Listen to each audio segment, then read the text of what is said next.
محترم المقام صدر علی وقار و دیگر باب علم و دانش میرے ہم سفر ساتھیوں، میری طرف سے آپ سب کو پیار بھرا سلام قبول ہو۔ السلام علیکم ورحمۃ اللہ وبرکاتہ۔ یہ پہلا سبق تھا کتاب خدا کا، یہ پہلا سبق تھا کتاب خدا کا، کی ہے ساری مخلوق کنبہ خدا کا۔ وہی دوست ہے خالق دو سرا کا، وہی دوست ہے خالق دو سرا کا، خلائق سے ہے جس کا رشتہ ولا کا۔ یہی ہے عبادت، یہی دین و ایمان، یہی ہے عبادت، یہی دین و ایمان، کی کام آئے دنیا میں انسان کے انسان۔ حاضرین، مجھے کافی خوشی حاصل ہوئی جب مجھے معلوم ہوا کہ کوئی ادارہ آج کے جیسے معدت کے دور میں بھی ایسے موضوعات پر پروگرام کرواتا ہے۔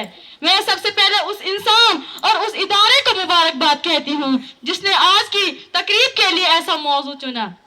حاضرین، اسلام اپنے پیروکاروں کی زندگی کو صرف عبادت مثلا نماز، روزہ، حج، زکوٰۃ اور دعوت و تبلیغ تک محدود نہیں رکھتا، بلکہ یہ ہمیں اس راستے پر گامزن ہونے کی ہدایت دیتا ہے جس پر انسانیت کے سب سے عظیم محسن حضرت محمد صلی اللہ علیہ وسلم تھے۔ اسلام میں نیکی کا جو جامع تصور پیش کیا گیا ہے، اس میں خدمت خلق، حقوق انسانیت اور معاشرت بھی ایک لازمی حصہ ہے۔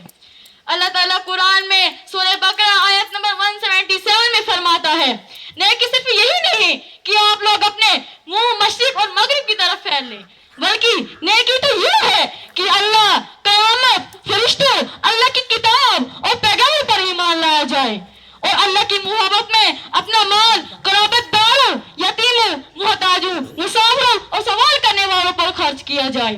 حضور صلی اللہ علیہ وسلم نے فرمایا، بہترین انسان وہ ہے جس سے دوسرے انسانوں کو فائدہ پہنچے۔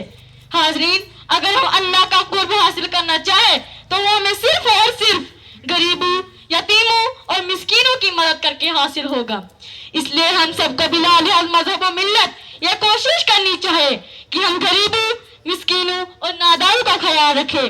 اگر ہم اللہ کے بندوں کا خیال رکھیں گے، اللہ تعالیٰ ہمارا خیال رکھے گا، اور اگر اللہ تعالیٰ ہمارا حامی و ناصر بنے گا، پھر دنیا کی کوئی طاقت ہمیں نقصان نہیں پہنچا سکتی ہے۔ حاضرین، اللہ نے انسان کو انسان کی حمایت کے لیے پیدا کیا ہے۔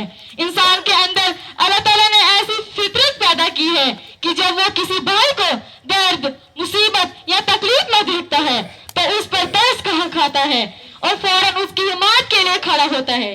میرے حساب سے جس انسان میں یہ جذبہ موجود نہ ہو وہ انسان نہیں ہے، بلکہ انسان کی شکل میں ایک حیوان ہے۔ اس لیے ہم سب کو چاہے کہ بے سہاروں کا سہارا بنے، یتیموں اور بیواؤں کا خیال رکھے اور دوسروں کو بھی اس کے لیے تیار کرے۔ میں اپنی تقریر کا اختتام اس شعر سے کرنا چاہتی ہوں۔